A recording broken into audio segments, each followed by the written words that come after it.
Satreskrim Polres Mamasa, Sulawesi Barat tengah menangani kasus kriminal yang melibatkan saudara kandung, yakni pelaku berinisial JP 45 tahun dan YB 34 tahun, warga desa Masupu, Kecamatan Tabang. Pelaku dan korban merupakan saudara kandung yang bertikai karena batas lahan. Kasat Reskrim Polres Mamasa Ibtu Dedi Yulianto mengatakan pertikaian tersebut terjadi bermula saat pelaku baru saja kembali dari kebunnya pada Rabu 6 Oktober lalu. Informasi lebih lengkapnya akan disampaikan oleh rekan jurnalis kami dari Tribun Sulbar. Ada Samuel yang saat ini sudah tersambung bersama kami. Halo Samuel. Iya, halo. Selamat siang. Samuel, bisa Anda jelaskan bagaimana kronologi pembacokan yang melibatkan saudara kandung ini? Iya, betul Firda bahwa pada Rabu 6 Oktober kemarin, Satuan Reserse Kriminal Polres Mamasa itu mengamankan salah seorang warga di Desa Masupu, Kecamatan Tabang, Kabupaten Mamasa, lantaran diduga kuat telah menganiaya adik kandungnya menggunakan parang. Nah,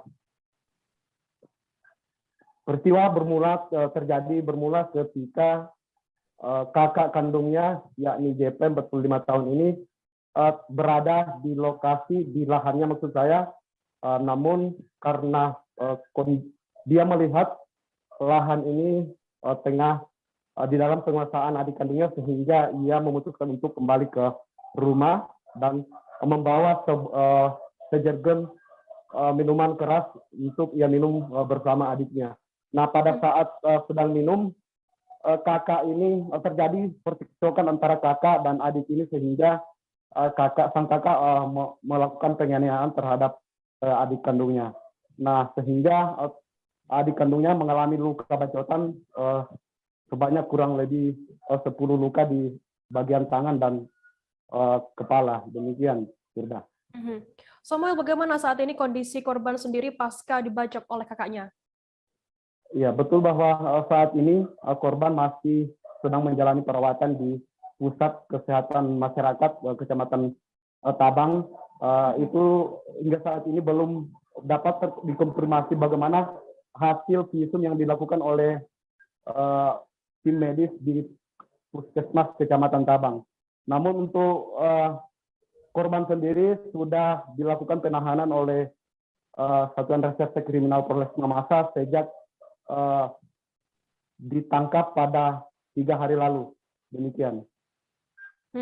Samuel, bagaimana kemudian tindak lanjut dari pihak kepolisian sendiri atas adanya kejadian pembacokan yang melibatkan saudara kandung ini? Iya, betul bahwa saat ini pihak penyidik masih memeriksa sejumlah saksi untuk dimintai keterangan terkait kejadian ini, dan berdasarkan hasil wawancara kami tadi bahwa saat ini pihak kepolisian masih menunggu hasil visum dari Puskesmas Tabang untuk kemudian dijadikan sebagai alat-alat bukti untuk proses penanganan kasus ini. Begitu, Firda. Baik, terima kasih rekan jurnalis Samuel dari Tribun Sulbar atas laporannya. Selamat bertugas kembali.